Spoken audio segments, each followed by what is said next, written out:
Okay, everybody ready to go? He's always very optimistic. Oh, good. He's good. Yeah. I'm going to go ahead and call the City Council meeting to order for July the 19th. Sandra, would you please call the roll? Adams. Lewis. Here. Gray. Here. Boudreaux. Here. Kenyon. Here. Petty. Here. Tennant. Here. Farrell. Here. Mayor Jordan. Here, would you join me in signing the Pledge of Allegiance? I pledge allegiance to the flag of the United States of America and to the republic for which it stands, one nation, under God, indivisible, with liberty and justice for all.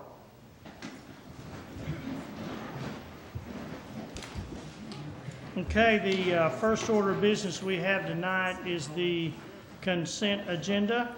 Number one on the consent agenda is approval of the July 5th, 2011 City Council meeting minutes. Number two, Stevens Incorporated, a resolution approving the renewal of a contract with Stevens Incorporated as amended to act as the City of Fayetteville's benefits broker and advisor. Number three, ADM 11-3864 Fayetteville Sculpture Show, resolution to express the City Council's agreement that the city should create an art fair within the city park system and or along city trails to generate funds to purchase sculptures or other art for city trails. Mayor? Yes. I know that some of the citizens involved in the art fair wanted the opportunity to say some things. I'd like to pull that off consent. Okay. You want to do it just before we do unfinished business? Yes, that'd be preferable. Is that agreeable to everybody? When you want. That's fine. Is that okay? That's fine. Well, wait a minute. Where's the item rebuilding together? I'd rather come after that. Well, I was going to do it okay, you want to do it between 1 and 2 then? Please. On new business? Please, because Jan's here and there's no need her sitting here. Okay, that's fine. Is everybody okay? No, that's okay.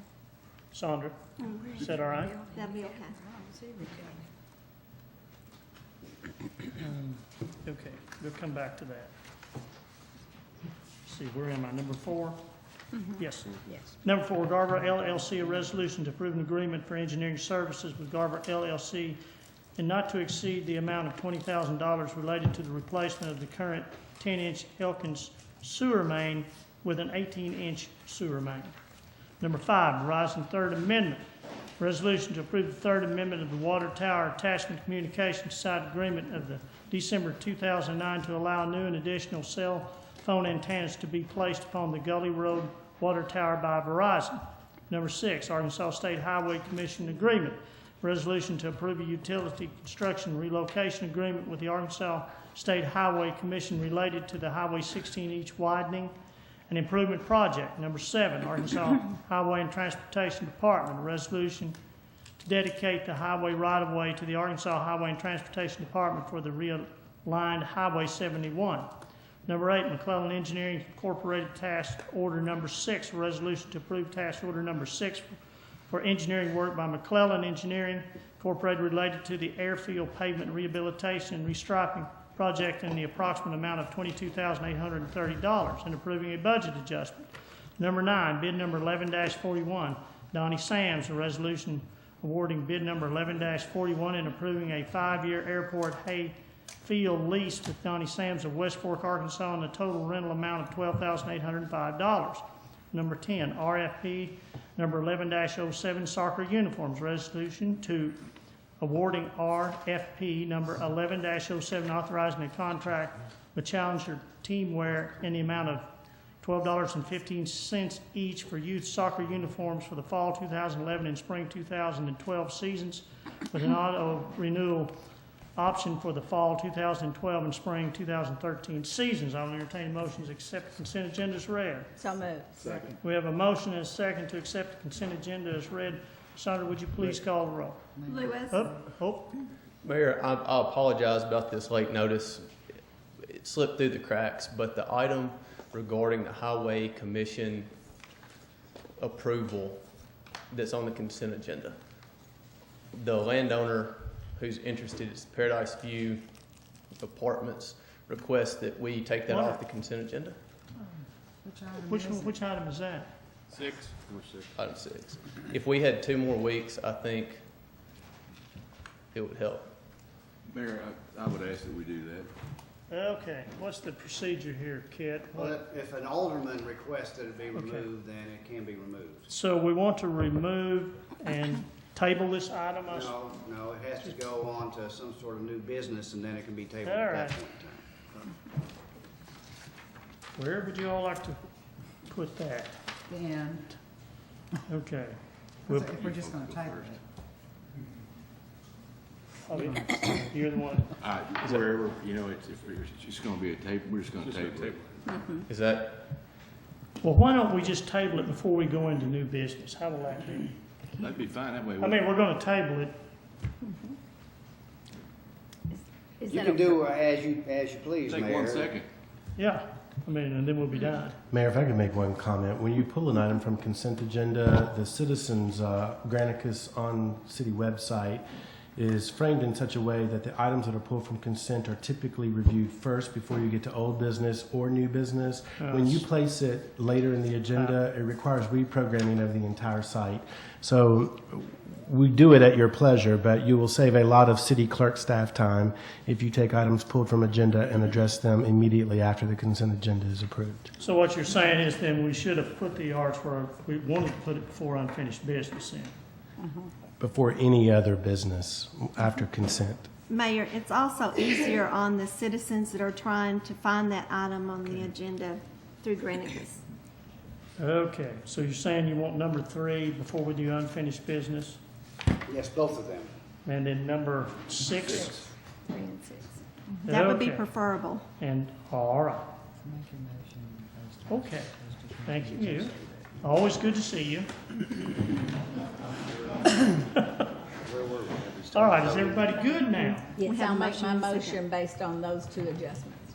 Okay, so we have a motion and a second to accept the consent agenda, with the exception of the 2 items that we're going to do before unfinished business, okay? All righty then. Sandra, would you please call the roll? Lewis. Yes. Gray. Yes. Boudreaux. Yes. Kenyon. Yes. Petty. Yes. Tennant. Yes. Farrell. Yes. Okay, let's start with number 3, which is ADM 11-3864 Fayetteville Sculpture Show. Resolution to express the City Council's agreement that the city should create an art fair within the city park system and or along city trails to generate funds to purchase sculptures or other art for city trails. Thank you, Mayor. I think we were all contacted by one of the citizens that was, I guess, kind of the founder of this idea, asking that we consider giving this fair a little bit more time. And whenever I first got that request, I think that I was a little skeptical that we needed to do a fair that much time, especially after I looked at the examples of Little Rock and the other community that is in the report. But I wanted to pull this off consent so that we had an opportunity to both give the citizens a venue to talk about it, but also I just wanted an opportunity to express to the administration and to the artist community here, because I think both the administration and the artists are probably wondering what the council thinks and what level of support the council is willing to give arts on the trails. I wanted to take this opportunity to express that that my wishes are, whatever the administration can do to help this community forward, even if that means going above and beyond an art fair, that I think you should go ahead and do that. And I don't know what the rest of the council thinks about that, but if there are opportunities to collaborate for an extended period of time with Walton Art Center during some of their events, or in smaller locations on the trail for an extended period rather than just the 2 days that we might call an art fair, I want to take this opportunity to express that I support that at least, and to give the citizens a chance to make their case too. Do you have a recommendation on the amount of time on the table? Well, I think that whenever we're talking about strictly an art fair, which is what I think this resolution does, 2 days is an appropriate amount of time. But if the administration ever had questions in the future about whether or not to allow art on other portions of the trail for other events, or for other gallery showings, or for kids events or things like that, which are some of the examples mentioned in the email, I wanted you guys to know that I support that at least, and maybe the rest of the council does too. Okay. So maybe you didn't have, so hopefully you wouldn't have to come back to the council just to do something that was simple like that. Makes sense. Brenda? Well, I'm reading through this. I don't see a set time on this. Where's the time you're referring to?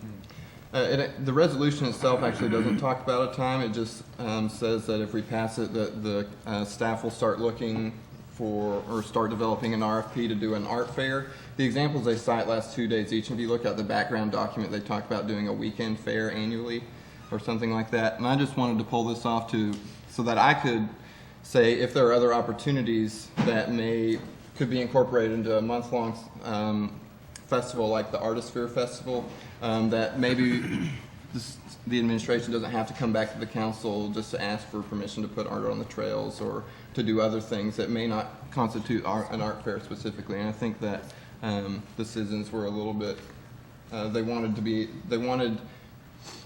know now if they would be able to have those kinds of opportunities to collaborate. Well, I don't think this resolution says one way or another. So I think passing this resolution opens up the opportunity for discussion with the staff. I don't want to set anything in this resolution. I don't want to change the resolution at all. The resolution is just allowing this discussion to go forward. Sure. So at that time, that's whenever they need to come up with their suggestions about times and dates and whatever. Mm-hmm. So, then I'm in favor of this and would move that we pass it. Okay. Well, and this is, the way I understood it was that the city of Fayetteville agrees that the city should prepare to create and do all those things. Now, there may be other things that come up because of the preparations to create that would come back to the council or not because of existing ordinances. And is that what you're trying to? I suspect that both the artist community and the administration would like to know just how deep the level of support for arts on the trails goes with the council. And so that's why I pulled this off consent, is so that if there are opportunities that are presented in the future, maybe they don't require council action just to do something quickly on the trail or in collaboration. Because right now our ordinances would require, like we're seeing right now, we're being asked to weigh in on this. And I just pulled this off consent so that we could express and the citizens could express that an art fair is a great idea. Nobody's disputing that. But if there are other opportunities, we should pursue those as well. And I think whenever we get to public comment, I think that they're going to show us what some of those other opportunities might be, even if they go above and beyond an art fair. Again, is that sticking to the point of this resolution? What they're going to be asking or talking about. The resolution is just showing support for this going forward, and then there'll be time for discussions, right, with the parks? Yeah, and most, I sit on the arts committee for the U.S. Conference of Mayors, and most of these are never done in less than a week anyway. I mean, it could go on 2 weeks, it could go on a month, and some of them, it's I think how far you want to get involved, but I'm not. If you want to, I'm not, I want to say I'm not wrapped around the axle one way or the other. However you all want to do it, it's fine with me. But I just need to know what you want me to do, and we'll take public comment. But I think 2 days I would certainly want one longer. Mayor, I was just going to add that the reason the staff brought this to the council was because whenever we bring back, whether it's a long-term forum, a weekend forum, will require an ordinance revision to allow commercial sales, if you will, in the parks. So that's kind of the bigger, more overwhelming aspect. And if you didn't have any interest in that, it was senseless, again, to go develop a program.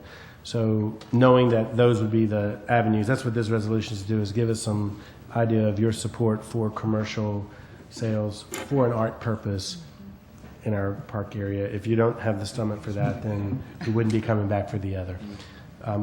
And yet, we agree with Alderman Petty that we would be looking at multiple options. But whatever we write with an ordinance revision would need to be defined when we brought that back to you to allow for those various options. Okay. Okay. Now, I take it you can take some public comment. What, who'd like to address this publicly on this? Yes, ma'am. Come on.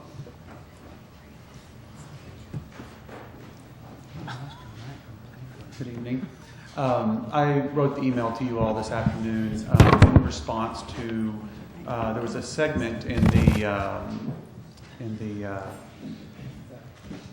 amendment that said probably for a weekend or a week.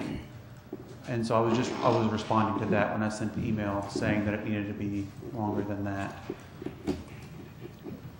Okay. So I was just saying it should probably be longer. Okay. Yeah. It's not Any questions? I don't, fine. Yes? I just, and you can correct me if I'm wrong, but in the resolution itself, in the whereas, is that what you're talking about? But in the resolution, in the sections, it doesn't say that. No, I think the resolution is wide open as wide described I by was the chief of looking at staff. earlier Yeah, I version think like maybe in the that I had. description or background or kind of just, but in the actual language of the resolution it does. Oh, And, okay. and I think city staff is probably going to look at how art fairs are done nationwide, Yes. look at other cities, look at Exactly. their examples, what are more successful or not, Okay.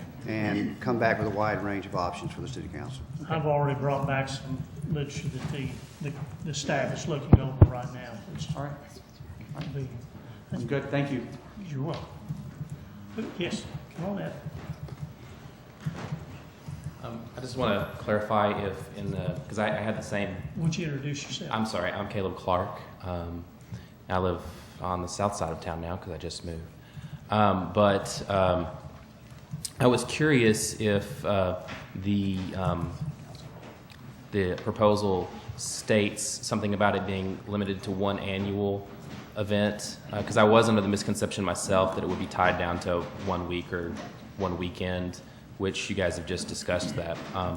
And so my misconception also would be that it would be one annual of 2 weeks or something like that. And I have the same concern. I love the idea. I have the same concern of the city maybe tying itself too shortly to the leash. And I want to make sure that some individual who is working on a project doesn't get so that they have to compete with the Walton Arts Center itself.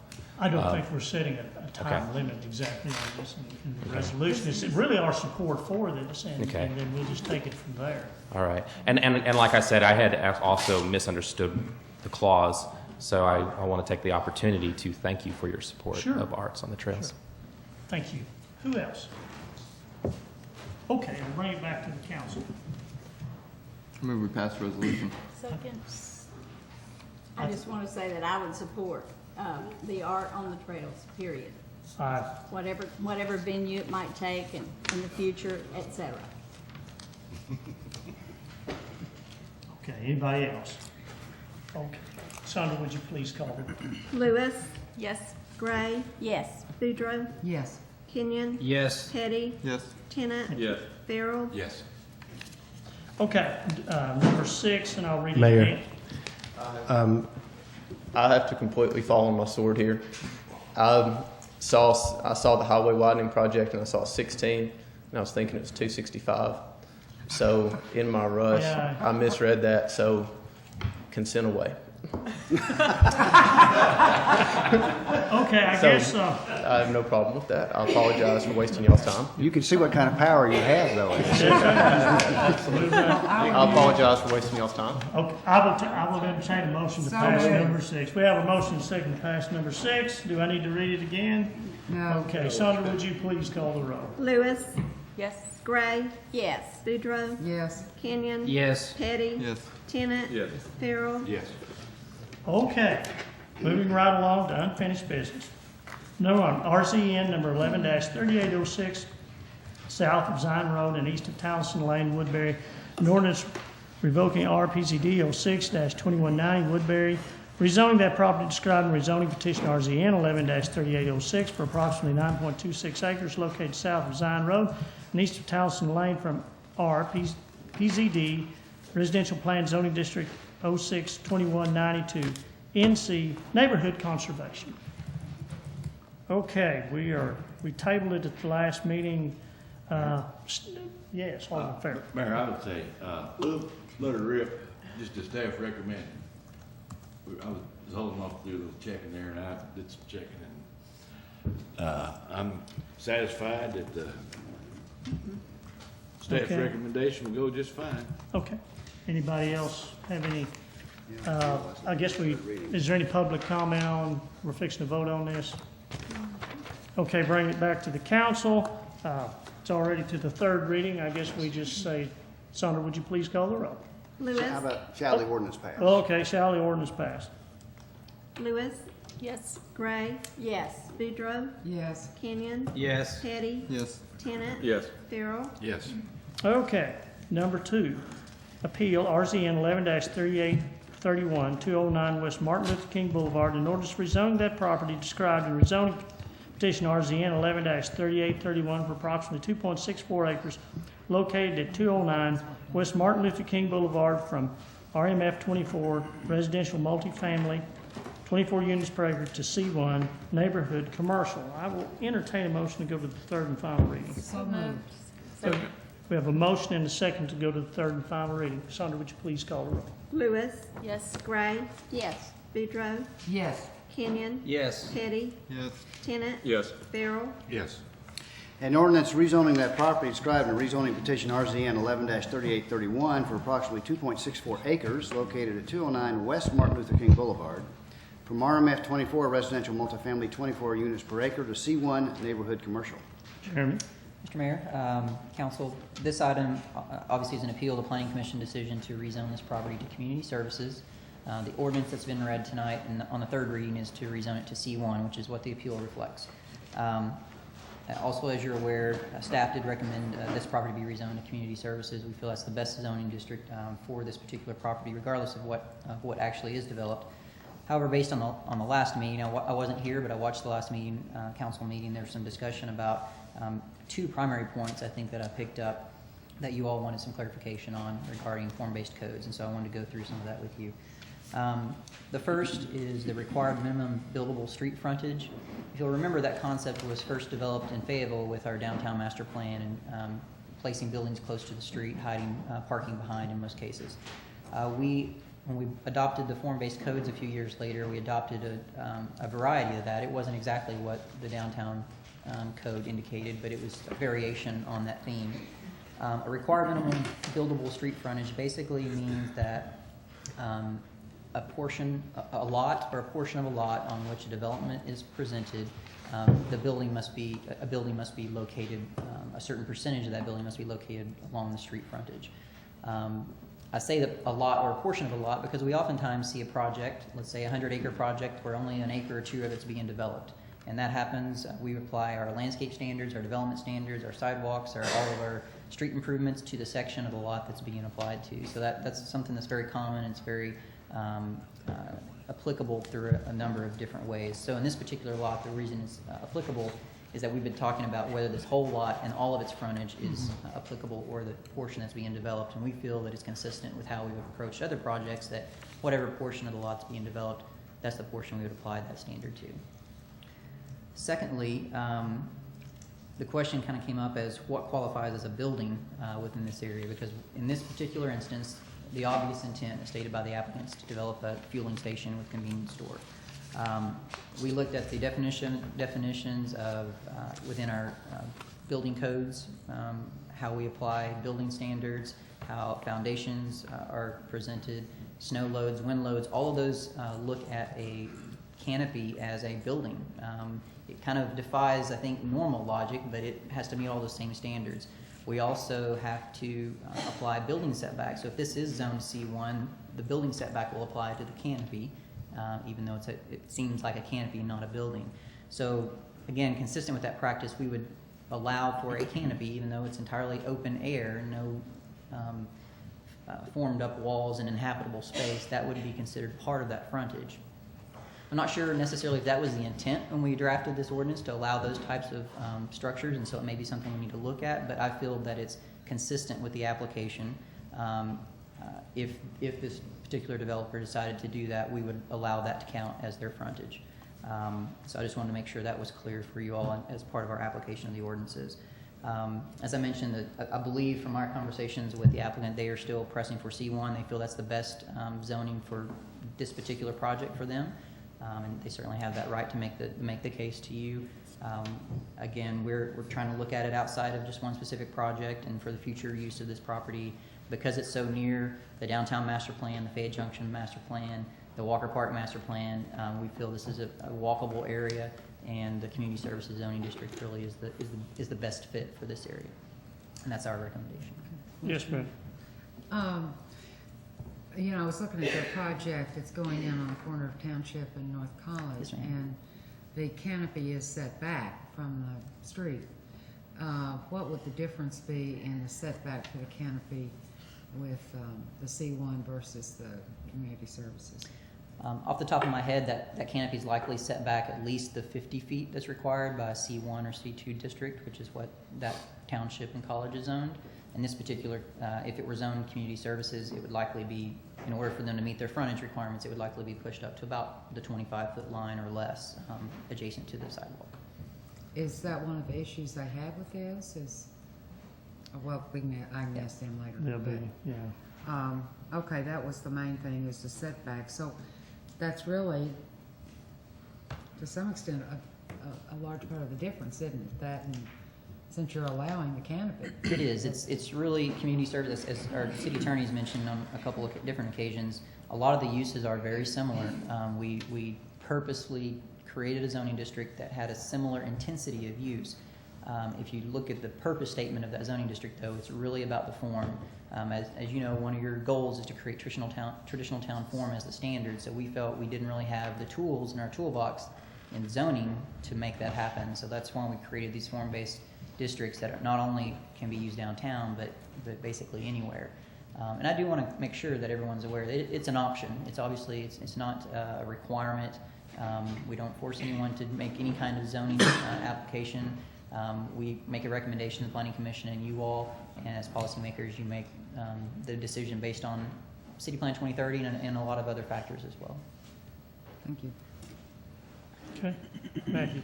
Mayor, for all the reasons Jeremy has described, I'd move that we amend this to zone the property community services. But I think what it is, it's an appeal to change it from community service to C1, isn't it? No, right now it says RMF 24. Okay, and yeah. the applicant has Yeah, asked to yeah. make it Yeah, you're right. C1. So Yeah. we need to vote the appeal up or down, or I mean, are we? No, it could be amended. You might want to hear from the applicant Well, before we you will. do that. We're going to. Alderman Petty, would you hang on till we hear from the applicant and then, well, I guess you can go ahead and make your amendment. Well, I would second that. Okay, we have a motion and second to amend to make it community services, correct? Okay. I'll write that down. All right, now let's take some public comment. Thank you, Mayor, members of the council. I'm Dennis Blind with CEI Engineering. And again, I'm here tonight to respectfully request our appeal to C1 based on my comments last month, for the mere reason for us to come in for a variance, for us to legally make application for a variance. I cannot be in compliance, agree to a CS if we can't meet it. So, because I would be setting up the very reason I'm asking for a variance, and that would throw it right out. That's clearly in the ordinance. We also, as requested by the council last meeting 2 weeks ago, we met with staff. We had a very good meeting with Jeremy and Jesse, had some better clarification. We made additional site plans and drawings and submitted those to Jeremy. And the biggest reason, again, for C1 is for the variance, the appeals. I have to stand on that C1. The second thing, yes, we have a drawing we submitted to Jeremy for his review that shows a canopy that meets the CS guideline of 65% along Hill and along MLK, the portion of the site that we're going to develop. The size of that canopy is 106 feet in depth by 202 feet in length along MLK. Well, first off, the design guidelines say you can only be 200 feet. Well, okay, that we can probably work around that. I also have to filter the project for Come and Go through the construction feasibility. And when you size the superstructure of steel for that size of a canopy, like the size of the canopy that's at Come and Go at Township and College, it's probably, Rob, what, probably maybe 30 inches, 36 inches? The fascia, that red part that goes around the canopy. This size of a canopy to meet the guidelines is going to be 6 feet. I'm 6 feet, so you're going to have a canopy fascia right there, basically, just right off MLK, 6 foot tall wall around there. And I just had requested staff to consider that scale of how massive that's going to be. So I just wanted to present that tonight as well. But again, we respectfully request C1 for the property. Thank you. Okay. Who else? Thanks, Dennis. Hi, I'm actually Rob Wiley with Come and Go, West Des Moines, Iowa. Bottom line, we just want to build a Come and Go convenience store at that location. We like Fayetteville, College and Township. Super excited about it. Thank you for that. We're pushing for C1 so we don't have to get a variance. We don't want the extremely huge canopy, even though we can meet the CS. So our best chance right now is for C1. So otherwise, we'd have to get a variance from Board of Adjustments. So I don't know if there's we talked to staff. I don't know if there's some way to make a provision towards if we don't close on the property, it goes back to its original zoning, something like that. Is that possible? That's just off the top of my head. Okay. So you have a decision to make, I guess. But our first choice would be C1. And if you have any questions about Come and Go, I'm here for you. Okay. Thank you. Any questions? Thank you. Yes. Question for Jeremy. Okay. Jeremy, so as I understand from what you're saying, community services would allow for this type of building. I mean, in this type of use. Yes, a fuel station, convenience store. I believe it's under use unit 18, if I'm not mistaken. That's allowed in either one of the zoning districts, C1 or community services. Mayor, Yes. could I ask you a question? Sure. So let me understand this canopy height he's talking about. Explain I that. didn't quite follow everything there on the canopy height. The red iron in this canopy would be so massive that to cover it, the fascia would have to be 6 feet tall. So the fascia is actually, the band that wraps around the top I of the canopy. understand that, but staff's not saying that's the case. Right? No, I'm not sure about that or not. Okay. I'm assuming that what they're talking about is the From the deck to the top of the canopy. right. The facade would basically be six feet in height, as opposed to normal 3 foot. 3 feet. Yeah, I believe College and Township is 3 feet. Okay. Mayor, Yes. I just want to make some comments whenever. Okay. Can I ask a question? Yes. To him? You may or may not want to answer this, but on the one, what kind of investment is going in down there at MLK in the city? I mean, I'm not trying to get you to answer something that's none of my business, but I'm just. So one of the reasons we don't make the building bigger, I guess, at MLK on Hill, is we just came up with a 5,000 square foot building. So it actually took us 8 months to design that building. So we really don't want to change our brand by making a different size building. So canopy would actually be the biggest change. The investment, the building alone, is 1.4, and the equipment is right around 1.1. So I mean, you're looking at a 2.5, and then you guys can all probably look up the land price. It was just over 1.6? No, the at College and Township. 1.2. But you got 2.5 right there at MLK is what you're saying. Well, actually, MLK, the canopy would cost us close to $500,000, which is 4 times on what it costs at College and Township. Thank you. Anybody else? Okay, thank you. Thank you. Any other public comment on this?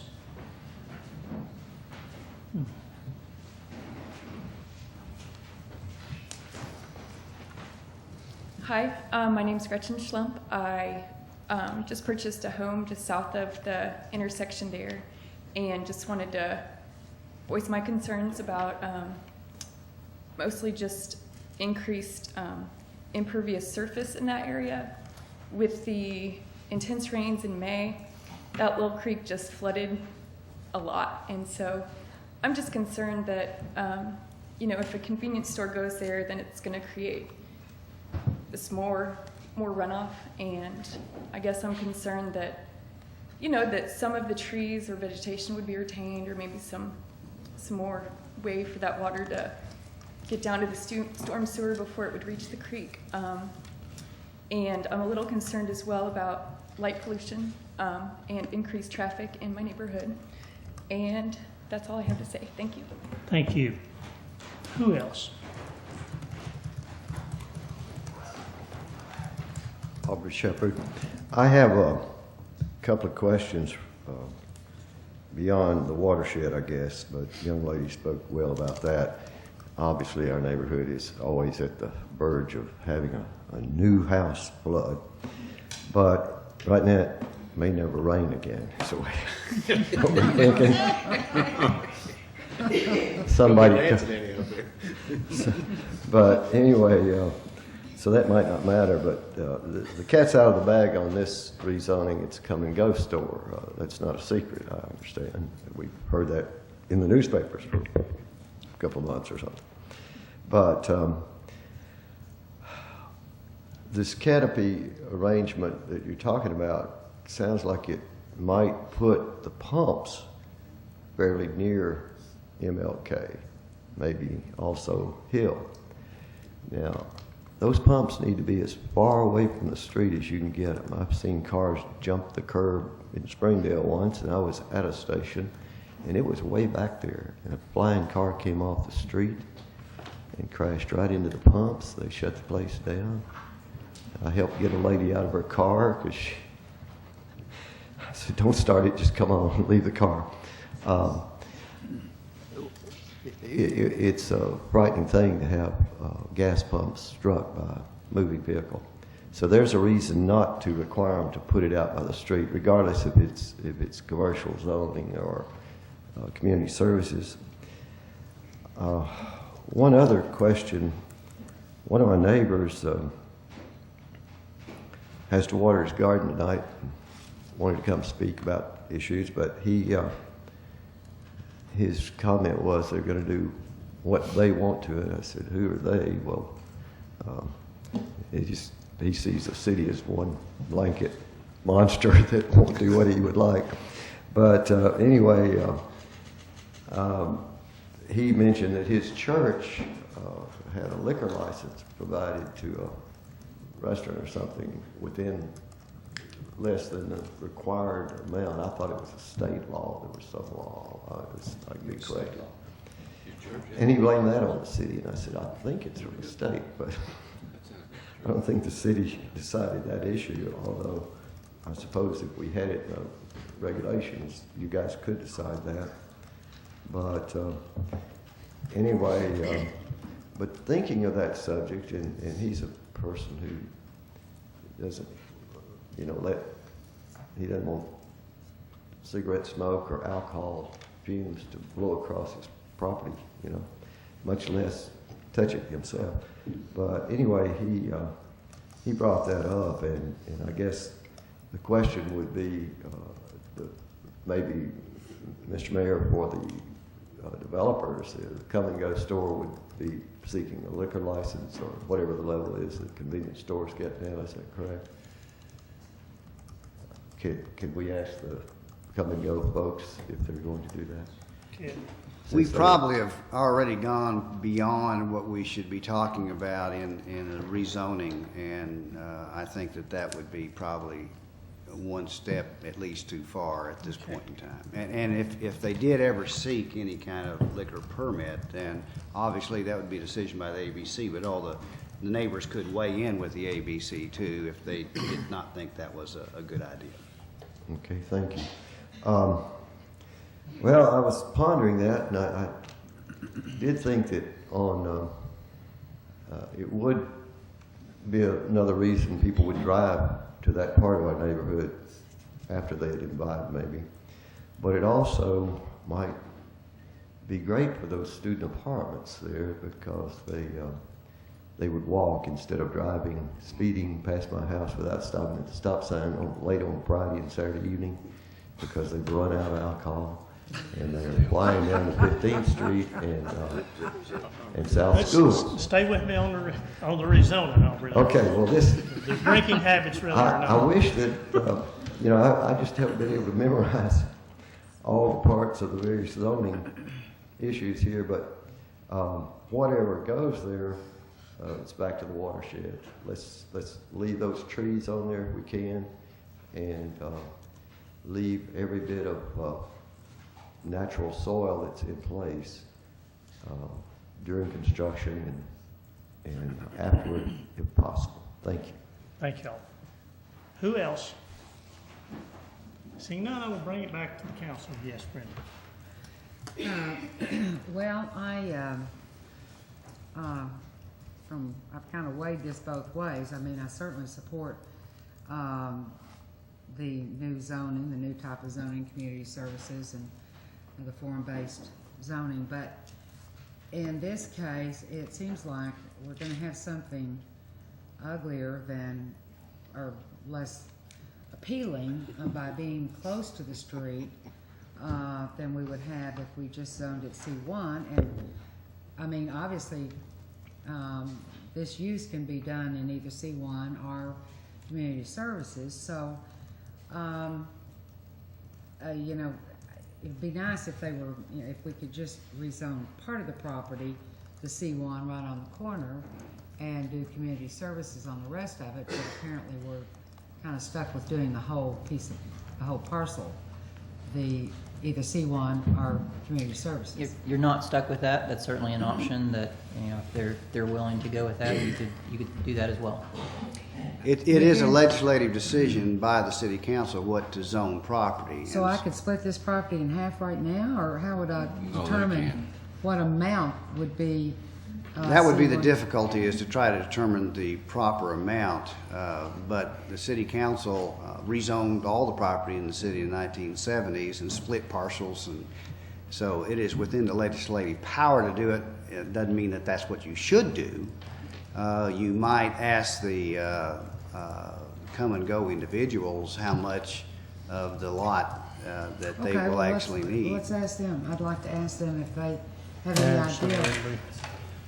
Come up, gentlemen.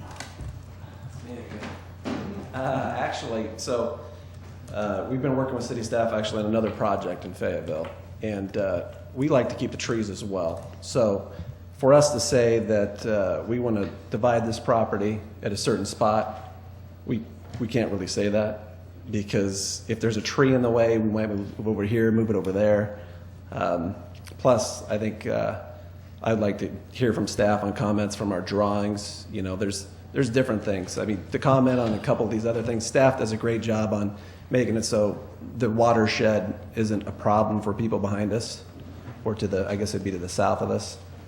So I can't really comment on what it would look like right now. There's kind of elevation changes, drastic. I think you guys are all aware of it.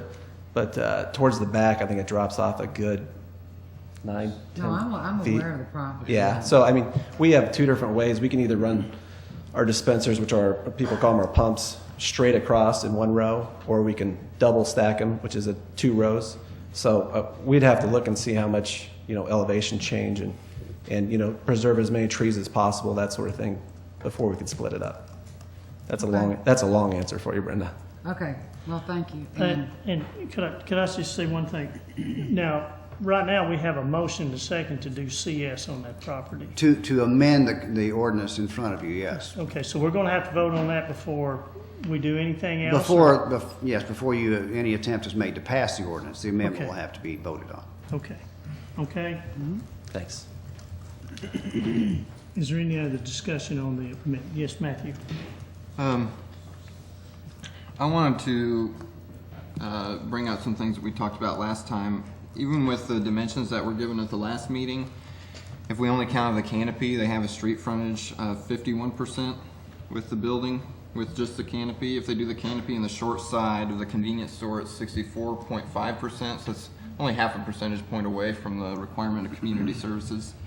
And a canopy plus the long side would be 70% of the frontage on Martin Luther King. So I think, you know, as the applicant has already said, they can meet the requirements of community services. Also wanted to point out that this discussion is supposed to be about the future uses of the property as a whole, not a convenience store and a gas station. Our attorney just said that we've probably already gone too far in discussing the specific use of the property that the applicant is going to use. And I think if we're going to choose a specific zoning specifically because of the use the applicant intends to develop, that we've definitely gone too far. I think at that point there's no question that we've been considering the wrong things. I don't even know if that would be legal for us to vote for that reason. And you know, the main reason that I think community service is the right one, Jeremy enumerated it earlier, is that it is because of its proximity to important developing parts of our community. South Fayetteville, the town branch neighborhood, Fayette Junction, the high school is right there. You know, this is mere blocks away from the university and from the square as well. This is where our town is going to become even more dense as the population grows over the next decades, and that's what makes considering this whole property and what can be done on it and how it is developed and the form of it so important in my opinion. That's why I think community services is the right zone to go with. I did have one question. Jeremy, could you describe the differences in the enforcement options we have when it comes to drainage regulations and tree preservation regarding the different zonings that we have available to us? If I'm not mistaken, tree preservation percentages are the same. I think they're 20% for both C1 and community services. Drainage would be the same regardless of what this project is zoned. So detention requirements, green space requirements, all of those are relative to the use of the property and relative to our drainage and grading ordinances, which does not really consider the zoning of the property. Okay. Yes, Bob. Yeah. You know, I was just thinking about that part of town there and the investment that's getting ready to be made there. That's a significant investment. I think I would be inconsistent if I didn't say that usually I favor legislation to empower rather than I do regulation that's restrictive. And I just think that we're really close on this thing. You know, I supported form-based zoning all the way through, and I still think form-based zoning has its place. But I just think we're so close here with the difference between where we were at and what Matthew is proposing as opposed to the C1. I won't support the CS. I would vote for their application for C1. Thank you. Sarah. I guess I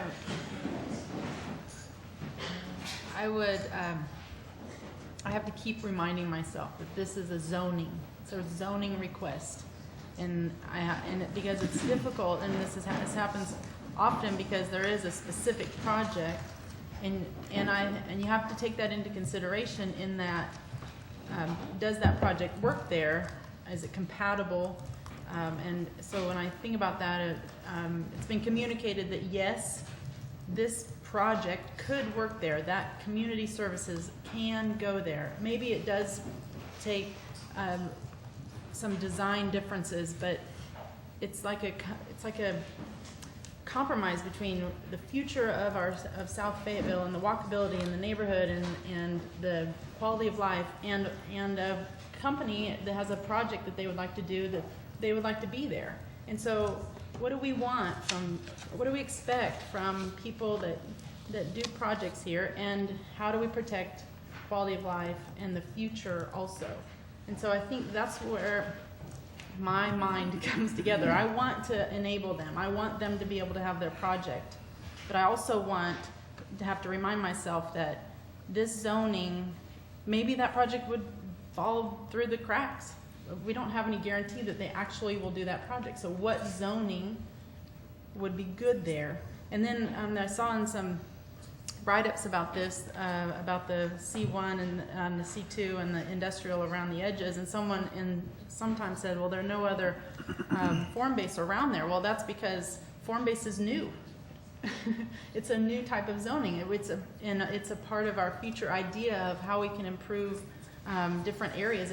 In South Fayetteville, Brenda and I brought forward this idea that sometime we need to do a neighborhood plan right in this area, exactly because these projects are coming forward and these zoning ideas are being presented, and there's no neighborhood input right in this area, right in this little nook of Fayetteville. They have the Fayette Junction, Walker Park, and Downtown General, or Downtown Master Plan, but right there is kind of an area that hasn't had that. So I looked to the City Plan 2030, which lends to more of our future plans, which promotes walkability. And I tell you what, I wish so much that the corner of College and Township had a different zoning, because I think that could have been more walkable, more inviting, more trees. Right now it feels very exposed when you're trying to walk through there, and that's what the form-based zoning. Pedestrians need to feel tucked in. They need to feel protected. And when it's this open commercial kind of sprawl feeling, you feel like you're going to get run over from any direction. And that's what we're trying to minimize in the traditional town form. And that's what community services allows for. So again, zoning, what do we want for this area? Does it allow for this project? Yes. And does it also support what the neighborhood needs as it grows and develops and moves forward? So I'd support it. Thank you. Okay. Anybody else? Okay, Adele. Could I ask Jeremy just once again for me and for the constituents to explain the difference? What will this particular project, how will it look different under CS than it will under C1? In broad terms, a building would be located up closer to the street, and parking would be located further back into the property with the community services district. With a C1 district or a C2 district, you generally have more building located in the middle of the property with parking and drives and everything on the periphery next to the street. So that's the biggest difference in just about any development model you look at. Thank you. Brenda. Well, I just want to add one thing. I think this project is unique and probably hadn't really been thought about a lot when you were thinking about form-based code. Very true. Obviously, because we weren't thinking about keeping the pumps away from the street. As Aubrey pointed out, I mean, that, having them close to the street is not necessarily a good idea. I do also understand we shouldn't necessarily look at the project, but in this case, because it is an appeal to the rezoning, we are looking at the project. And, I think with our tree preservation ordinances and our drainage ordinances, that I think that the property south of there will be as protected as with any project, whether it was, the community services or C1. So,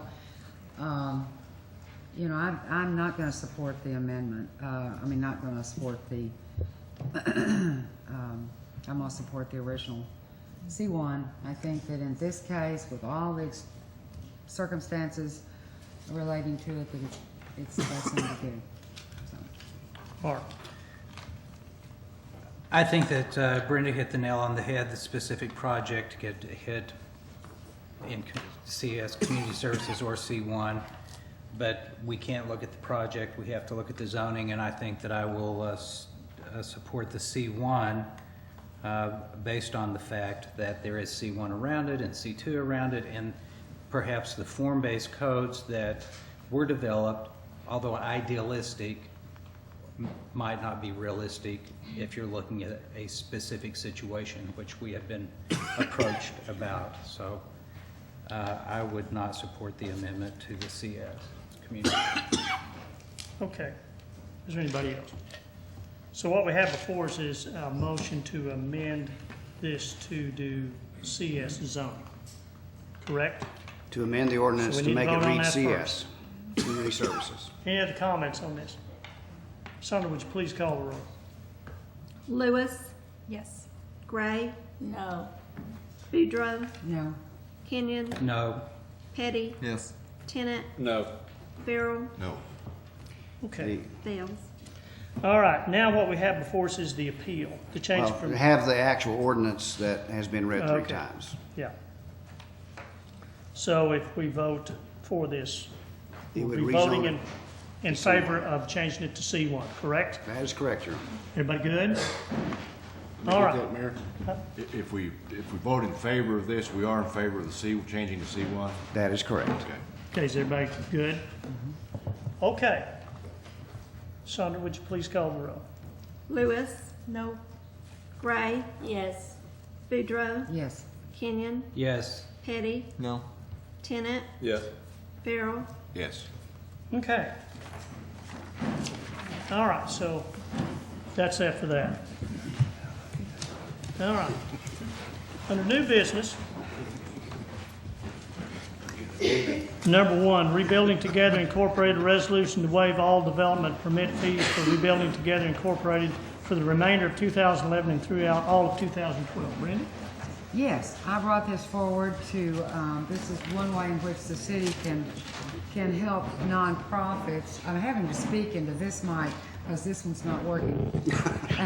Anyway, because I think it is important that we can do something to help these nonprofits. Rebuilding Together, as you probably know, does remodeling and refurbishing, and the director's here. She'll talk a little bit more about it, but this waives their building fees, and it will do so through the remainder of 2011 and throughout all of 2012. We've done this permanently for Habitat and Seven Hills, and if it seems like, you know, we may go ahead and do this permanently after it gets through this season. But the director is here to say something, and Jan. Thank you. I'm Jan Skopasek. I'm the Executive Director for Rebuilding Together. For those of you that may not be familiar, we do rehabilitation for low-income homeowners throughout Benton and Washington counties. Our goal is to take our elderly, our disabled, and our families with children and keep them in their homes, hopefully. In fact, I got a request today from one of our retirement communities that asked if I would come and be the devil's advocate. In other words, they want to move people to a retirement community and I want to keep them in their homes. For so many of our individuals, particularly those that we've worked on here in the city of Fayetteville, it is probably the most emotional thing in the world for them to have to leave their homes. It's someplace they're comfortable. It's someplace they know. And when you have to move them out and move them into another location, it becomes very disorienting for them. And so our goal is to hopefully be able to, where we can, bring volunteers in. We are very, very blessed to have a relationship with our community development block grant department. The staff that you all have are exceptional. And we have been very blessed in the work that we have done with them. With our CDBG funds, we are able to come in, we're able to do things like replacing roofs, windows, making the home more energy efficient. The biggest thing, though, is making it safe, warm, and dry. We're not trying to do an extreme makeover. When you have floors collapse and walls collapse, sometimes you are doing a little bit more of an extreme makeover. But our goal is to make it safe, warm, and dry. And we were very honored last year when Mayor Jordan was able to come out and join us at one of our job sites. You are all welcome at any time to please come join us. But I would like to thank Councilman Boudreau for bringing this forward. It is becoming more and more important for us, and we are very thankful to the city of Fayetteville for your continued support of our nonprofit and the work that we're doing with our elderly and disabled. Thank you. Thank you, Jim. Do you have any questions? You do a wonderful job. Thank you, sir, very much. It's a wonderful, wonderful program. What other public comment do we have on this? Can we bring it back to the council? I'd move that we pass the resolution. Second. Second. We have a motion and a second to pass the resolution. Any final comments from the council? Shonda, would you please call the roll? Lewis, Yes. Gray, Yes. Boudreaux, Yes. Kenyon, Yes. Petty, Yes. Tennant, Yes. Farrell. Yes. Well done, Brenda. Thank you, Jan. All right, number 2. RZN 11-3857, 510 West 11th Street, 989 South School Avenue, Sale Barn. An ordinance rezoning that property described in rezoning petition RZN 11-3857 for approximately 12 acres located at 51 West 11th Street and 989 South School Avenue, the Sale Barn, from RMF 24 residential multifamily, 24 units per acre, I-1 heavy commercial light industrial, and DG downtown general to CS community services. Kit? Be it ordained by the City Council of the City of Fayetteville, Arkansas, Section 1, that the City Council of the City of Fayetteville, Arkansas hereby changes the zone classification of the following described property from RMF 24 residential multifamily, 24 units per acre, I-1 heavy commercial light industrial, and downtown general to community services, as shown on Exhibits A and B attached hereto and made a part hereof. Section 2, that the City Council of the City of Fayetteville, Arkansas hereby amends the official zoning map of the City of Fayetteville to reflect the zoning change provided in Section 1 above. Okay. Chairman. Thank you, Mayor. This site is known to many as the old Sale Barn, established in the 1950s in South Fayetteville. It is located south of Martin Luther King Jr. Boulevard, west of South School. It was used for many, many decades as a cattle auction place. And it's actually been utilized in the past few years, even after the auction stopped, as a place for transport of cattle. So cattle would sometimes come in and then be transported elsewhere. That industry has changed in the last 70 years or so, and this particular property owner wishes to rezone their property for a different type of use. It's approximately 12 acres. It has access to South School, 11th Street, Dunn Avenue, National Street, and Government Avenue. So there's lots of access points on this particular project. And it also includes several lots. Of the 12 acres, 10 of it is zoned I-1, which is our light industrial classification.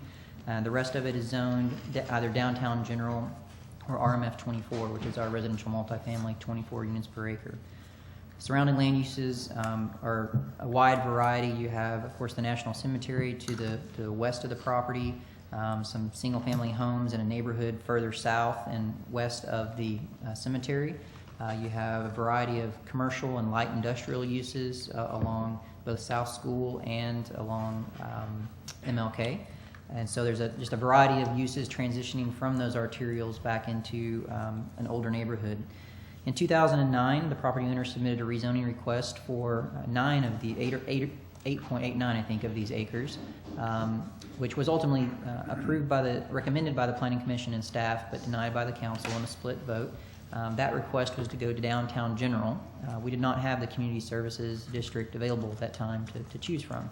A lot of the discussion at that point in time centered around access and traffic, zoning compatibility, stormwater concerns, and in addition to expansion plans of the National Cemetery. Mr. Bartholomew, the property owner, has resubmitted the request to rezone to community services.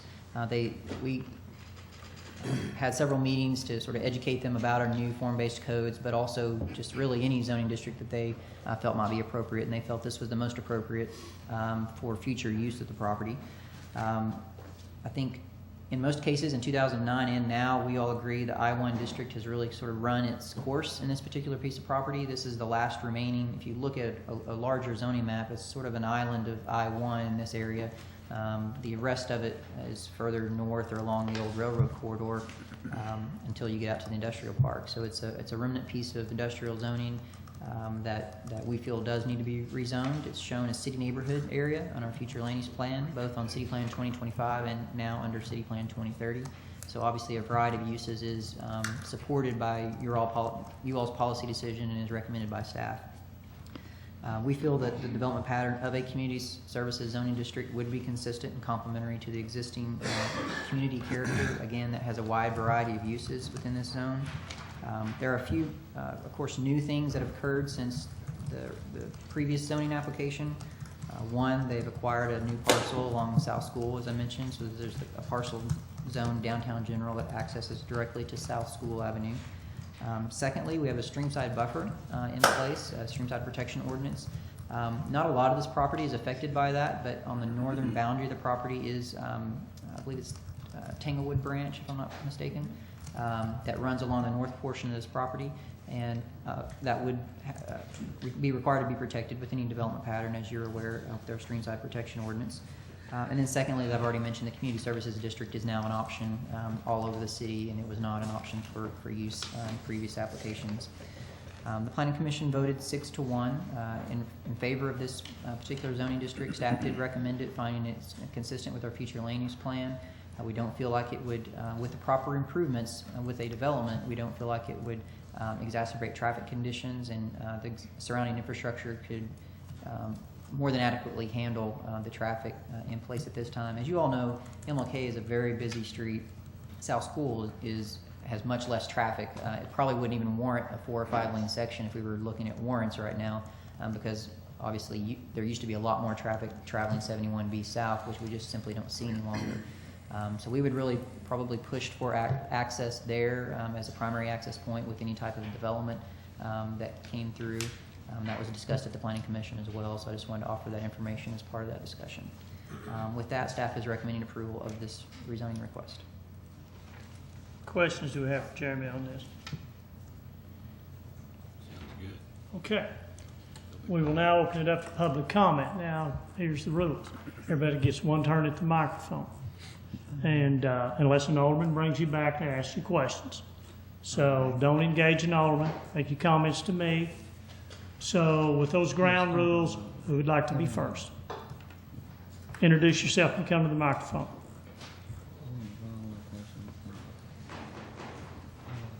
Mr. Mayor and Council, I don't mind going first. I represent the applicant, so I might as well kick it off, I guess. But my name is Justin Eichmann. I'm an attorney in Fayetteville, and I'm here on behalf of Billy Joe Bartholomew and the Bartholomew family.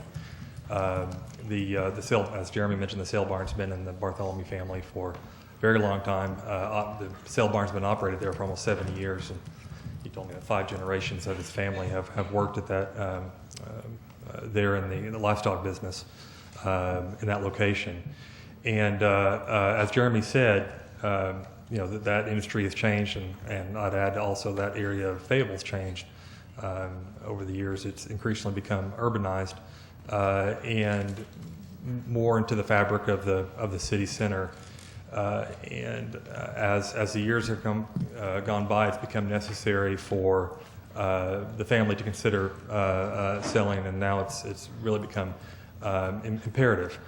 And my client, Billy Joe and the family, Billy Joe owns the sale barn. The family is Billy Joe, his brother Dwight, and his sister Phyllis own the 1 acre tract on South School.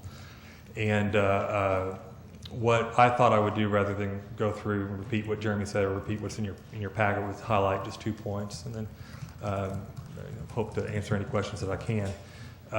First of all, is the addition of the 1 acre tract. 2 years ago, we had a number of meetings here at City Council, at Planning Commission, lengthy discussions. I'm sure most of you remember that.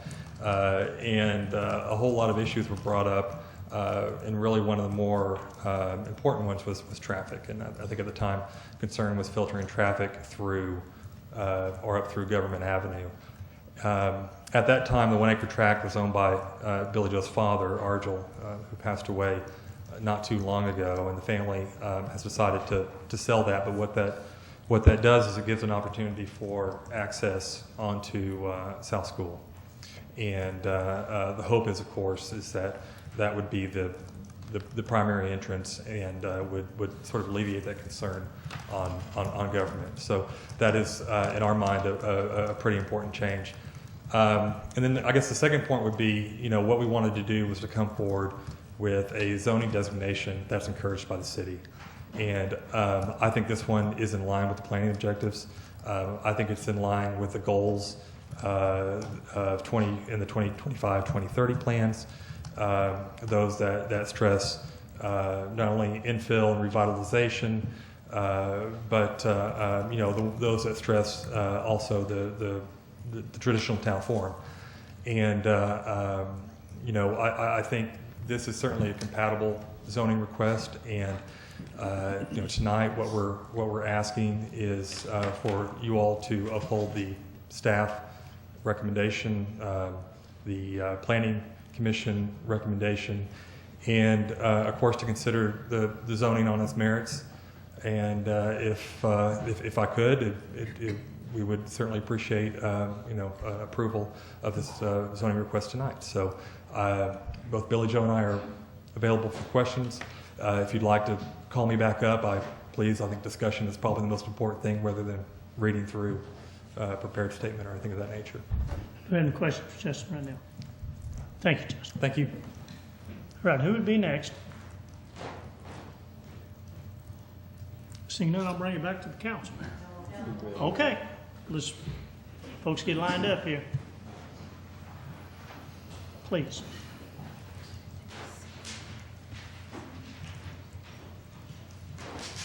Hi. Good evening. My name is Kathy Casita. I live on West Avenue, less than 1 block from the sale barn property. We were here 2 years ago, so you all know that. I see that there's a couple new council members. So maybe they don't know all the infill of what conspired and what happened and everything. I am against the community services because it's not a conditional use. It will allow by right to build a gas station, large apartment complexes. They can be 4 stories high with no density restrictions, and I think only a 15-foot setback. The city will have little control over shape, style, density. I think that kind of zoning is not compatible with our neighborhood. I have lived there maybe 5 years, and I know that our neighborhood is mostly RMF 24. The zoning is RMF 24, not mostly, it is. And yet all that neighborhood is mostly single-family homes and mostly owner-occupied. They're small homes. Most of them are 900, 1,000 square foot.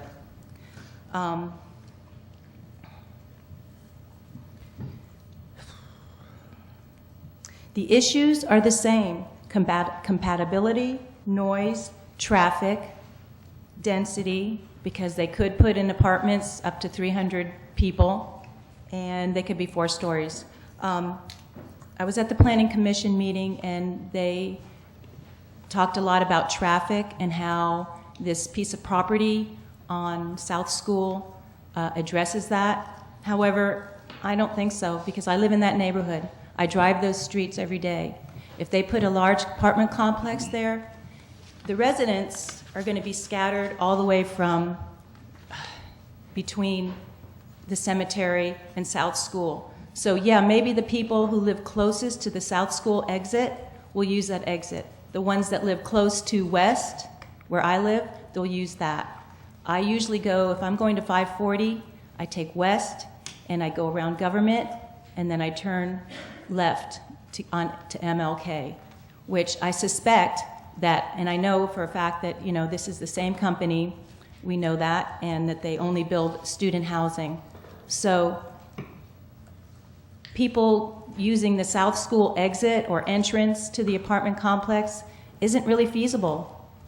I mean, the college is in the opposite direction. You're still going to have to turn left against the traffic.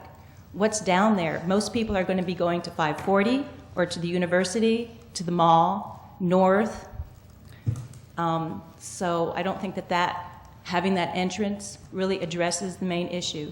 The main issue is not just traffic, but it's the compatibility and all those noise, traffic, and it's not just incompatible with the neighborhood, it's also incompatible with the cemetery. And I really feel strongly about this. I've lived in this neighborhood. It's a quiet neighborhood.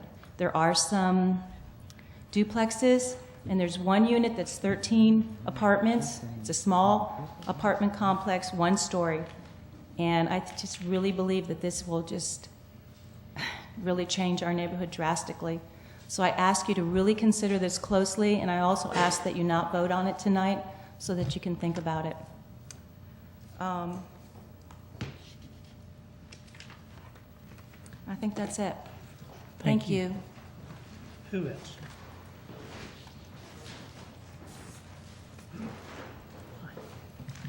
Hello, my name is Leonard Schulte, and I also live in the neighborhood.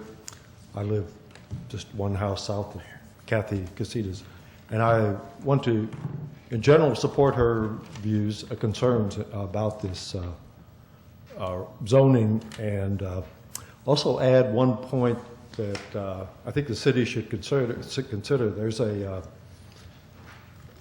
little lane right now that connects Government Street with Hill Street. It's a little gravel lane, and I'm pretty sure that students will, if this were to be developed, that students would be cutting through there to get to Hill Street so they could take advantage of the signal light. And I think that that little lane will have to be upgraded. Right now, there's kind of a building, so it's only about a one lane right at the beginning of it. Later on, it's wider, but I really think the city will have to upgrade that at some point, and that would be another thing to consider. Anyway, thank you. Thank you. Who else?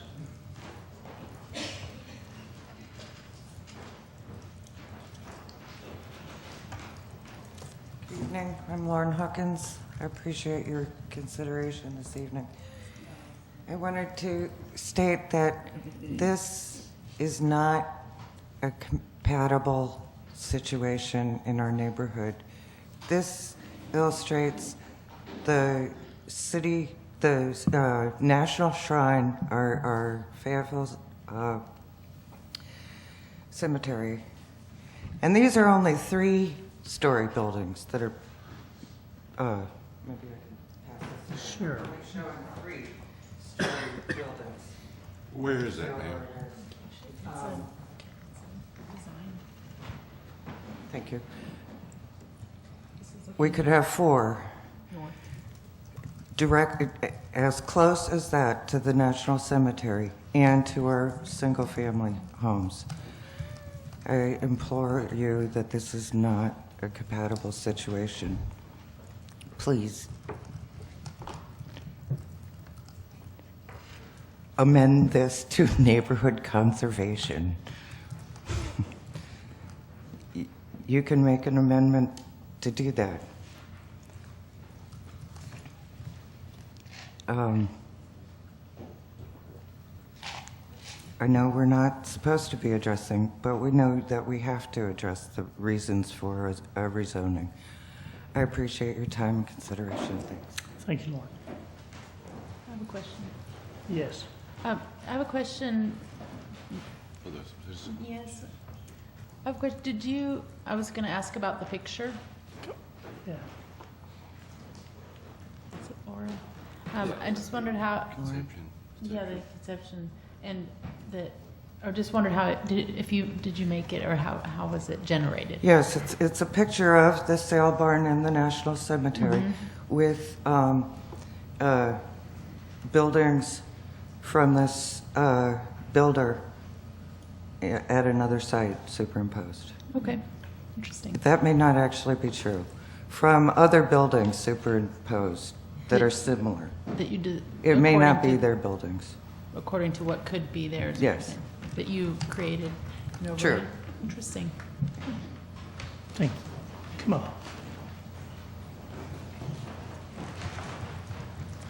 Aubrey Shepherd, and yes, that ghostly picture that Lauren created with buildings of 3 stories is sort of the way it could look. We don't know just what it looked like.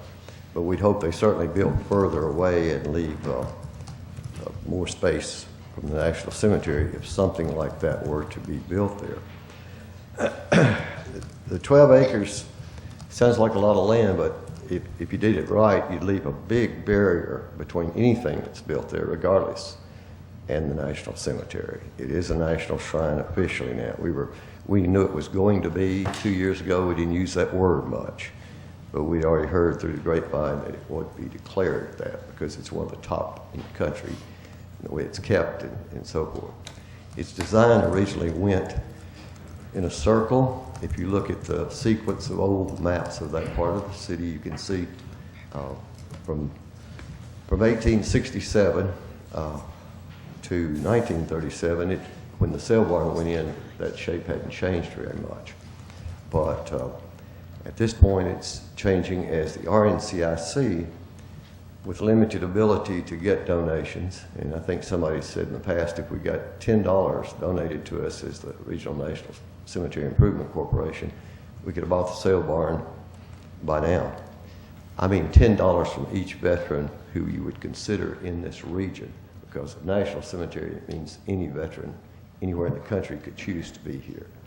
Just as some of the higher ups, higher officers who have chosen to go to Arlington because they're eligible. They won't be at our cemetery here in some cases. But many of them came to speak last time this issue came up. I really didn't, in the heat of things, I didn't feel like calling my list of old vets who spoke. Some of them were, I'm 70, and some of them were 92 years ago when they spoke. And most of you guys heard those things, what they said. On the Granicus system, the city still has, I think from 2010, the meetings still from the City Council and Planning Commission still exist online. I have put copies from DVDs on YouTube of several of the meetings that were held in discussion. So if we are given further time to think about it, I invite you to look at both mine and the ones on Granicus to hear those arguments. It's really difficult to imagine people any older than I am coming out in this heat to come speak at a meeting. And a lot of those guys came from out of town. And you can remember some of the things they said. One man, well, I'll give a month of my Social Security to do that. Well, he wouldn't have to give a whole month to be a life member of the RNCIC. Just published a new list of bylaw to try to get new members. And for only $500, you can be a life member. And that's only half of my Social Security check, and I've already made that donation more than 2 years ago. And so it's really important that we think of this national shrine in the midst of Fayetteville and think of what it will be like. It might not be just like that picture, but it may have, I hope it would be, those things would be further back. I can't imagine anybody not wanting to put them further back. But anyway, with some of the community services requirements, if you put the buildings out toward the street and the parking inside, then they might want to put them that close to the street. And it might be required or something. But We certainly hope not. But it wouldn't take much to have bought this by now if a national fundraising, really a hard driving campaign had been conducted. And I'll apologize for not having the energy to do more of that, help with that as much as I probably could have during this period of 2 years. But at any rate, we're always going to need more sites to bury the men and women who go overseas to defend us. Whether we agree with a particular action or not at a given time, it appears it will be happening a long time. And so it behooves us to look at keeping as much possible space open around that national cemetery for the future as possible. I certainly want Mr. Bartholomew and his family to get a recompense that's adequate. Yes, they've had the sale barn there since 1937, I believe, the Washington County Livestock Auction. And I like going to it, and I like to eat in the little cafe. And I was disappointed he closed it about this time 2 years ago when he didn't have the permission to start something new. And I doubt he made much money from it. He had some cattle there, some horses at times. And when the National Cemetery was expanded over toward Hill Avenue and on the north edge, he allowed the contractors for the Veterans Administration to dump a lot of rock and fill and stuff that they had dug and changed around and use it for storage for their equipment and so forth. Maybe he made a little money from the VA for that, but certainly he hasn't made the money that he would if he had been still operating. And I heard recently there's a lot of cattle going to market because pasture's kind of short right now. So I wish we were open. I know there were a few people complained about it, but when I moved to that neighborhood, I wrote an essay about the things to put online about why that neighborhood was so precious.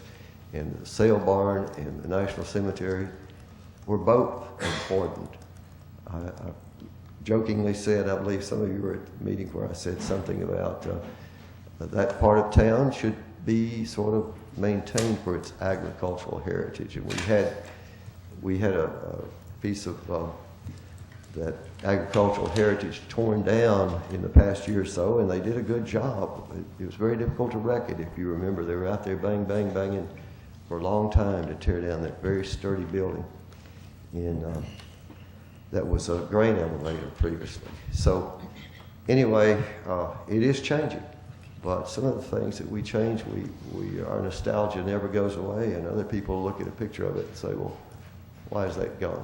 So we want to keep the cemetery alive and growing and hope that we don't have as many people in the future need it, but we have no assurance that we will have peace in any of our lifetimes. So please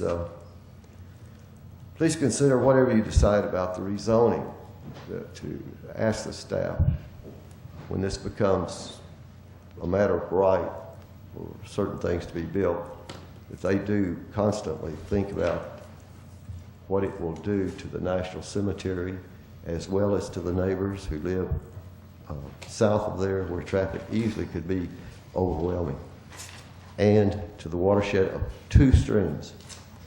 Part of the water from that property goes at the northern corner of the sale barn pasture there. That water goes through a little outlet there under small pipe, not too big, under South Government Avenue, and it goes through a wooded wetland between some houses, behind those houses, and from that wetland, the water running on the surface now, it spreads out, soaks in when it's flooding,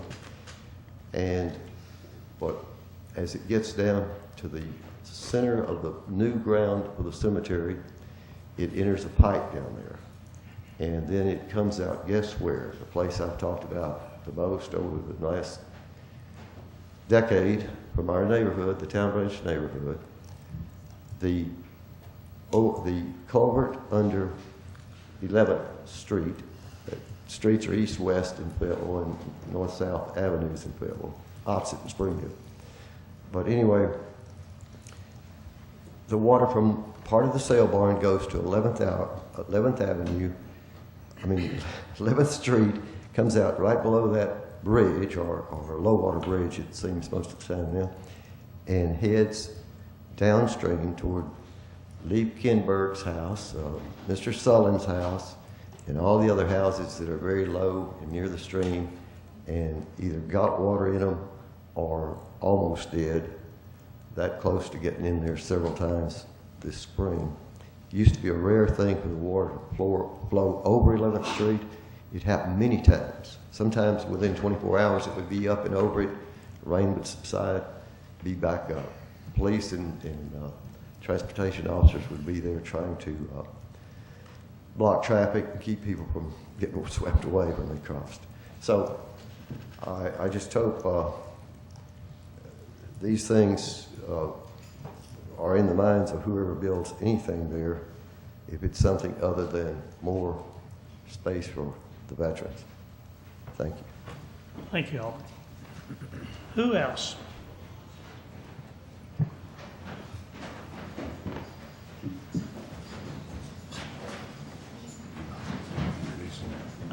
Could I introduce, could I recognize you all? I know nobody has told us y'all were coming. Would you introduce the group before they leave? This is the Iraqi young. Would you step to the microphone where we've got it? Come on up. I'm Gwen Sullivan, and I'm a teacher at Spring International Language Center at the University of Arkansas. And these students, 24 students, are here as part of the Iraqi Young Leaders Exchange Program. It's sponsored by the U.S. Embassy in Baghdad and the U.S. State Department. They're here for 4 weeks to study leadership, be exposed to some American culture, civil issues in the United States, and to get a taste of Arkansas. And they are delightful. I wish you all had more time to visit with them because they have been very much fun. We're headed to Little Rock on Friday, and they are going to meet the governor. And well, would you stand and be recognized by the council?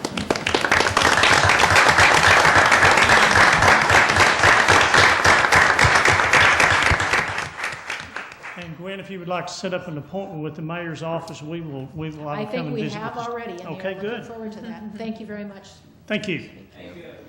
Yeah. Okay. I'm sorry, all, but that's exactly where. Is that all the public comment we have on this issue? All right. Seeing none, I will bring it back to the council. What's the wishes of the council? Yes. Yes. Okay. I just like to say, I heard Aubrey's comments about the cemetery, and I'm a veteran. 18 months, hostile fire pay, volunteered. That's where I plan to be planted, is the National Cemetery. So I certainly understand that there's, and I'm sure, hopefully I'm not going to beat the actuarial tables where there'll be plenty of room for me.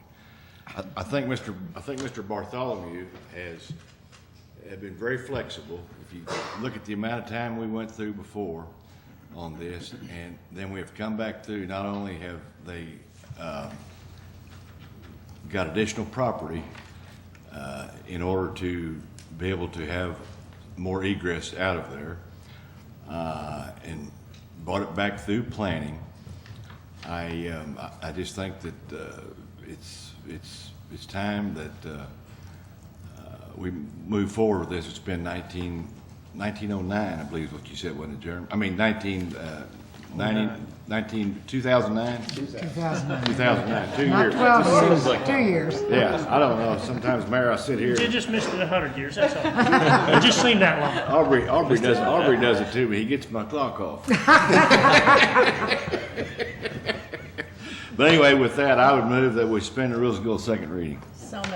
I would second that. We have a motion and a second to go to second reading. Sandra, would you please call her up? Lewis, Yes. Gray, Yes. Boudreaux, Yes. Kenyon, Yes. Petty, No. Tenet, Yes. Farrell, Yes. An ordinance rezoning that property described in rezoning petition RZN 11-3857 for approximately 12 acres located at 510 West 11th Street and 98-9 South School Avenue, the Sale Barn, from residential multifamily 24 units per acre and heavy commercial light industrial and downtown general to community services. Matthew, and then Brenda, and then Sarah. Jeremy, about how many blocks wide east to west would you say this neighborhood is if you were to measure from school to the town branch?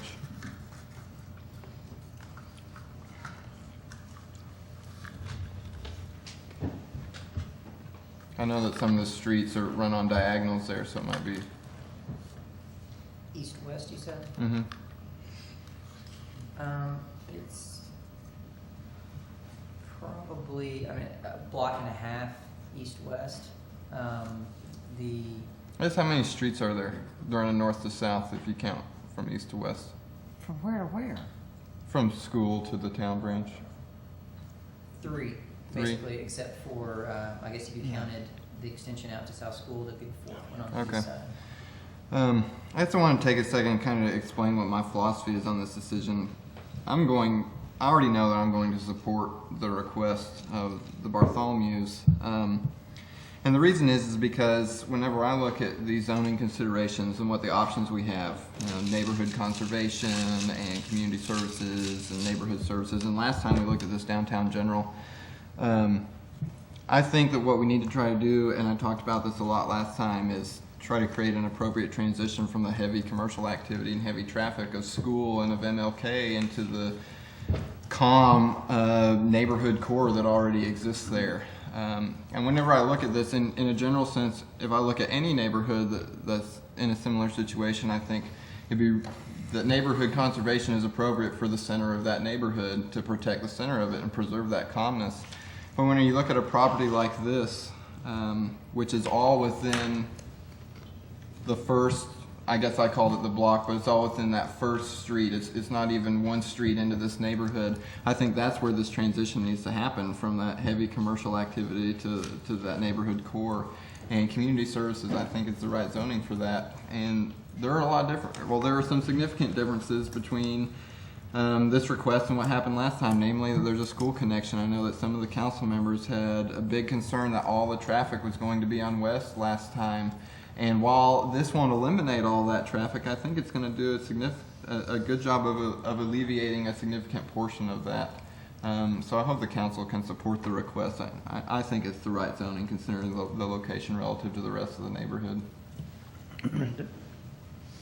Well, I agree with Matthew. I mean, the last time I think there was a lot of concern about traffic generated. It was a different zoning. This one is form-based, and I think that's, something we're leaning to, and I think it's a good thing for this.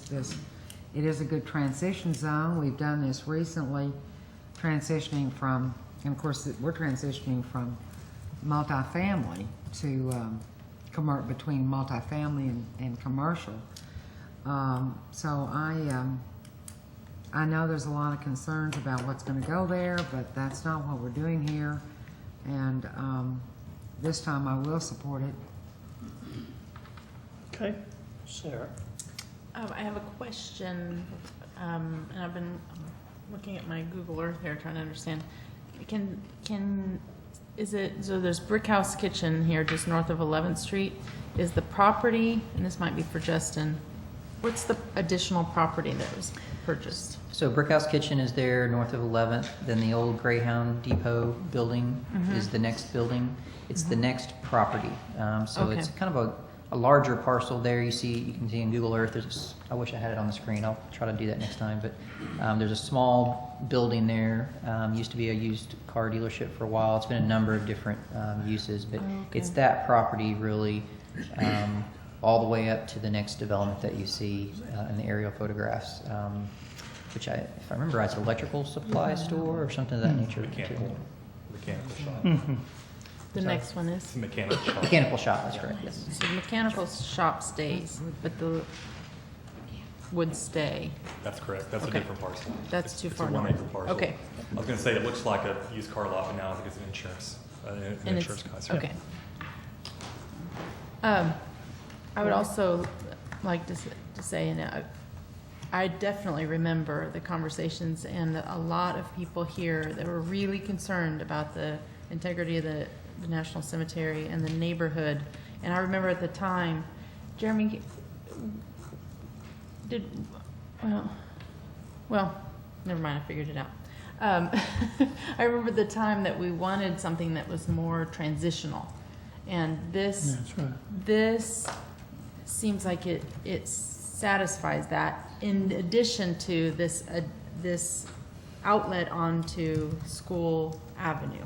Because I remember traffic was a major part of that discussion, at least for me, and having people route through only one way out, or a primary way out on Government. This provides a third way, therefore dividing up that traffic.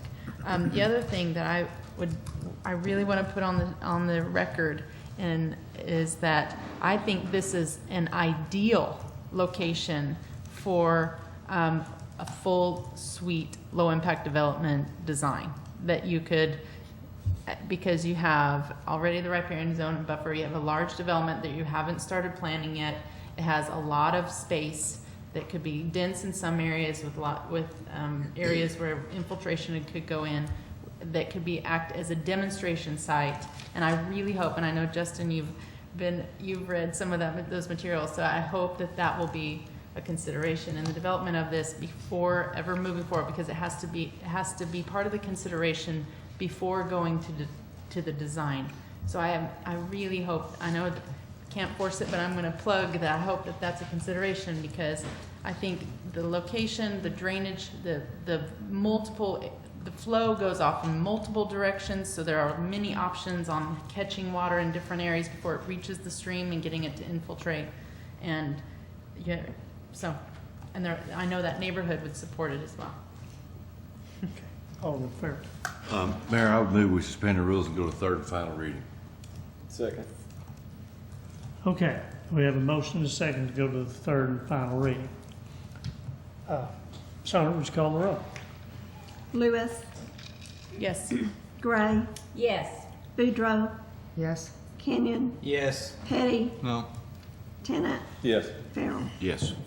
An ordinance rezoning that property described in rezoning petition RZN 11-3857 for approximately 12 acres located on 510 West 11th Street and 989 South School Avenue, the Sale Barn, from RMF 24 residential multifamily 24 units per acre, I-1 heavy industrial light commercial, heavy commercial light industrial, and DG downtown general to community services. Any final comments from the council? Yes.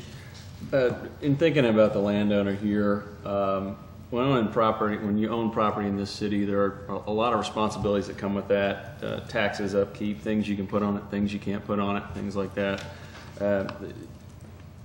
In Mr. Bartholomew's case, I think he's done his responsibilities. I'm confident in the city staff to look at what's being built on this area, and I think it will possibly something that Sarah said I think is a great idea, so I'm in support of this. Okay. Anybody else? All righty then. Sandra, would you please call the roll? Lewis, Yes. Gray, Yes. Boudreaux, Yes. Kenyon, Yes. Petty, Yes. Tennant, Yes. Farrell. Yes. Okay. Thank you all very much. Mayor. Yes. Could I just, on a personal note, say something about this? Yeah. If I could, Mr. Bartholomew, I just wanted to say, just thinking about this, that all my life, the sale barn has been there most all of my life. And there's a lot of guys that when I was a youngster I was raised in town, but I had a lot of buddies that were raised on farms. And they worked at the sale barn. Almost every one of them I knew worked there part-time. Today they're daddies and they're granddaddies, and they're pretty good men. And you had a great cafe there. But about everybody I knew the only bad thing about it was if you had a really big sale, we had to wait for them to get off on Saturday night. So I just wanted, for the number of years you and your family had that, you had a great buffet, you had a great business, and thank you. Okay. Number 3, vacation 11-3861, 1528 North Garland Avenue. An ordinance approving vacation 11-3861 submitted by H2 Engineering for property located at 1528 North Garland Avenue to vacate 2 portions of a utility easement, a total of 190 square feet. Whereas the City Council has the authority under ACA 1454-104 to vacate public grounds or portions thereof which are not required for corporate purposes. And whereas the City Council has determined that the following described portions of the platted utility easement is not required for corporate purpose. Now therefore be it ordained by the City Council of the City of Fayetteville, Arkansas, Section 1, that the City Council of the City of Fayetteville, Arkansas hereby vacates and abandons the following portions of one platted utility easement described in Exhibit B attached.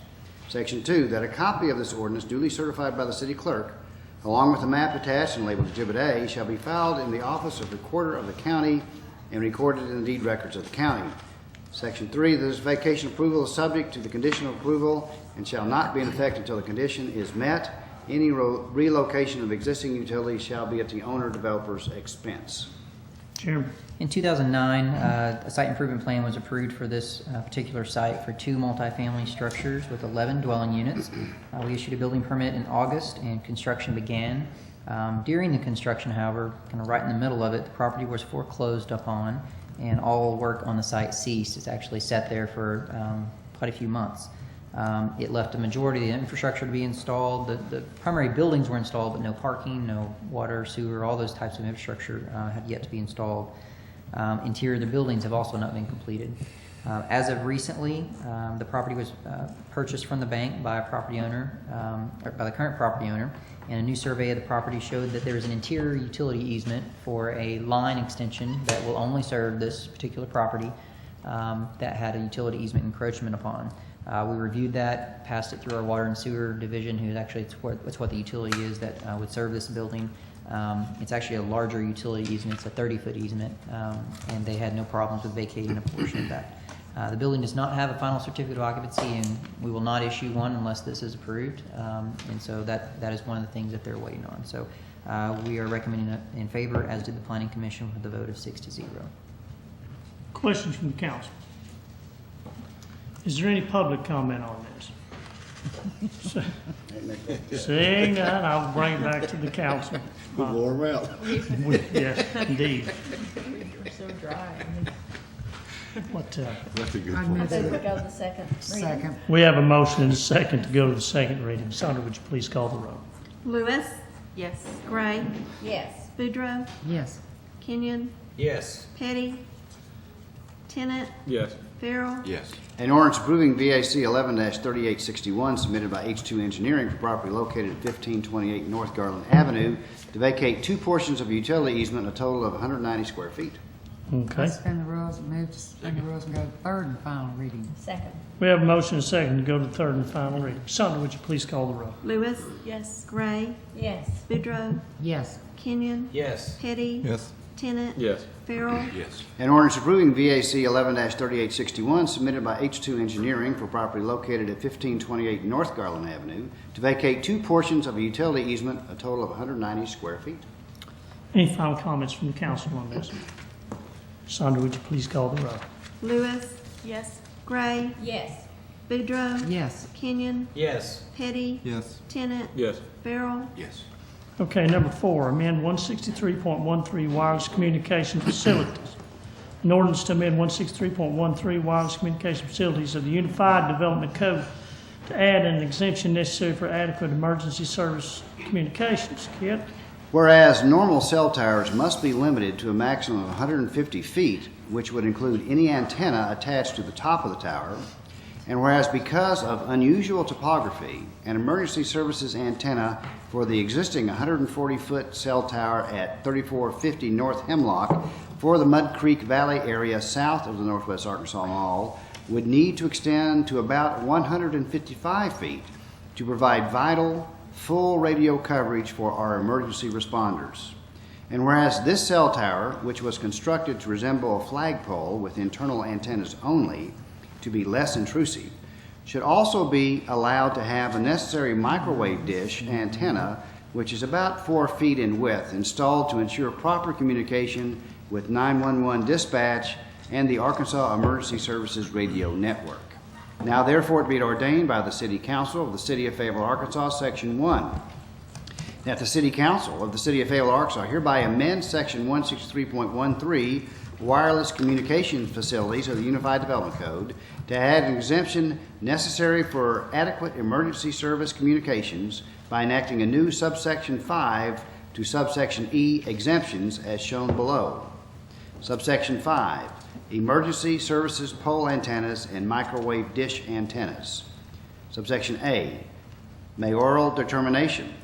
If sufficient information concerning gaps in vital emergency services radio coverage or microwave relay capability and the lack of any reasonable alternative is presented to the mayor, who concludes an exemption to the 150-foot height limitation or to the requirement that antennas must be within a permitted cell tower should be made to ensure public safety, the mayor may grant the following exemptions. Subsection B, emergency services antenna. The mayor may authorize the placement or extension of an emergency services pole antenna affixed to the top of a permitted cell phone tower as long as the top of this antenna does not exceed 155 feet above the ground, nor has a diameter larger than 4 inches. Subsection C, emergency services microwave dish antenna. The mayor may authorize the placement of an emergency services microwave dish antenna on the outset of a permitted cell tower as long as this dish antenna does not have a diameter more than 4 feet. Chief. Thank you, Mayor. Basically, we need to make this change for the new AWIN radio system we're putting in. It would allow the mayor, for public safety reasons only, to do 2 things: extend the height of the tower up to 155 feet. Currently, it's 140, and we need to add 14 feet to it, which would make it 154 feet. And then we also need to add a approximately 3-foot microwave dish to the outside of the antenna. The reason to do that is that tower has to be able to talk to the AWIN tower, which is at State Police Headquarters on the west side of Springdale, and that's the height, or the dish, and that height's about 97 feet that Motorola has determined that it needs to be at to adequately talk to that antenna in Springdale. Questions? No? Thank you. Is there any public comment? Maybe suspend the rules and go to second. Second. We have a motion and a second to go to the second reading. Sandra, would you please call the roll? Lewis. Yes. Gray. Yes. Boudreaux. Yes. Kenyon. Yes. Petty. Yes. Tennant. Yes. Farrell. Yes. An ordinance to amend Section 163.13 wireless communication facilities of the Unified Development Code to add an exemption necessary for adequate emergency service communications. I move we suspend the rules and go to third and final reading. Second. We have a motion and a second to go to the third and final reading. Sandra, would you please call the roll? Lewis. Yes. Gray. Yes. Boudreaux. Yes. Kenyon. Yes. Petty. Yes. Tennant. Yes. Farrell. Yes. An ordinance to amend Section 163.13 wireless communication facilities of the Unified Development Code to add an exemption necessary for adequate emergency service communications. Okay. Any final comments? No. Okay. All right. Sandra, would you please call the roll? Lewis. Yes. Gray. Yes. Boudreaux. Yes. Kenyon. Yes. Petty. Yes. Tennant. Yes. Farrell. Yes. Okay, number 5, Smith Two-Way Radio Incorporated, an ordinance to waive competitive bidding and to approve purchase of Motorola Radio Fire Station Alerting System in the amount of $40,240.66, which includes all labor and sales tax. Whereas the City of Fayetteville has purchased and is in the process of installing a multi-million-dollar new digital Motorola Emergency Transportation and Utility Services radio system, and say that's hard to say. Whereas the Fayetteville fire stations need to upgrade their radio alerting system to work with this new digital radio system, and whereas Smith Two-Way Radio Inc. is Northwest Arkansas's only authorized Motorola sales and service provider and has provided a competitively priced bid to provide and install the necessary radio alerting system. Now therefore it be it ordained by the City Council of the City of Fayetteville, Arkansas, Section 1, that the City Council of the City of Fayetteville, Arkansas hereby determines that in light of Fayetteville's ongoing multi-million-dollar investment to install a digital Motorola radio system and the need to install a compatible digital radio alerting systems for our fire stations, competitive bidding for a new fire station radio alerting system is not feasible or practical, and so waives the normal requirement for competitive bidding and approves a contract with Smith Two-Way Radio in the amount of $40,240.66 to purchase new digital fire station alerting systems for our fire stations pursuant to its quotation. Good evening, Mayor, Council. Chris Lynch, Assistant Fire Chief. Basically, this is addressing how our fire stations will receive emergency calls. And when it came time for us to talk to Motorola about this section of the new system, we were really surprised to find out it was going to cost us about $260,000. So we approached Smith Two-Way because they installed and have maintained our current alerting system for the last 22 or 3 years, and asked them if they could come up with a proposal, and that's the result of it. We think it's a really good option for us. So I'll answer any questions. Have any questions for Chris? I'd just Yes. say thank you for getting a second opinion. We actually talked to some other companies, and they weren't really interested in doing that for us. So. Anybody else? Any public comment on this? Todd, you want to comment on this tonight? Or? No, I see not. All right. We're supposed to suspend the rules and go to second reading. All right. Second. A motion and a second to go to the second reading. Sonia, would you please call it? Lewis. Are you going to vote yes? Yes. Gray. Yes. Boudreaux. Yes. Kenyon. Yes. Petty. Yes. Tennant. Yes. Farrell. Yes. An ordinance to waive competitive bidding and to approve a purchase of a Motorola radio fire station alerting system in the amount of $40,240.66, which includes all labor and sales tax. Okay. We suspend the rules and go to third and final reading. Second. Have a motion and a second to go to the third and final reading. Sandra, would you please call the roll? Lewis. Yes. Gray. Yes. Boudreaux. Yes. Kenyon. Yes. Petty. Yes. Tennant. Yes. Farrell. Yes. An ordinance to waive competitive bidding and to approve a purchase of a Motorola radio fire station alerting system in the amount of $40,240.66, which includes all labor and sales tax. Any final comments from the council on this? Okay. Sandra, would you please call the roll? Lewis. Yes. Gray. Yes. Boudreaux. Yes. Kenyon. Yes. Petty. Yes. Tennant. Okay. Farrell. Yes. Okay. Talking to myself. Zipping right along. Number 6, Cole Subdivision Appeal. Resolution granting the appeal of Ross Coleman Homes of the decision of the urban forester concerning landscape and tree preservation protection requirements for Cole's Phase 1 FPL 10-3574. Who has this? Mayor, at the request of the applicant, we are requesting the staff for this to be tabled at this point, not to a future date. Staff is trying to work with the applicant to resolve this issue. If we're unable to do that, then we will bring it back to the council. Yes. So moved. We have a motion and a second to To table. indefinitely table. Indefinitely. Okay, Table. indefinitely table. All right. Any comments on this? All right. Sandra, would you please call the roll? Lewis. Yes. Gray. Yes. Boudreaux. Yes. Kenyon. Yes. Petty. Yes. Tennant. Yes. Farrell. Yes. Okay, what announcements from the council do we have? We have a Ward 4 meeting on Monday evening. Okay. What announcements do we have in the staff? Mayor, we have 4 announcements tonight. The first one is we want to remind citizens that the city of Fayetteville continues to be in a heat advisory. There are 4 cooling stations throughout the city: the Yvonne Richardson Center, the Fayetteville Senior Center, the Fayetteville Public Library, and the Northwest Arkansas Mall. Those locations are available during their normal operating hours, and information can be found on the city's website in the emergency section. Secondly, due to the heat advisory, the trail tours with Mayor Jordan, which are part of the national program, Let's Move, to focus on reducing childhood obesity and child health, is being postponed or canceled due to extreme heat expected for the weekend in temperatures excess of 100 degrees. The next event is scheduled for September the 24th, and we'll hope for cooler weather. Sure, right. The third item, For the heat, the mayor's age, go ahead. the third item we want to remind, this is for our business community, that there is a countdown on the city's website, accessfayetteville.org, of the new business registry business license program. It begins in 12 days. In terms of the city being able to accept applications for their business license.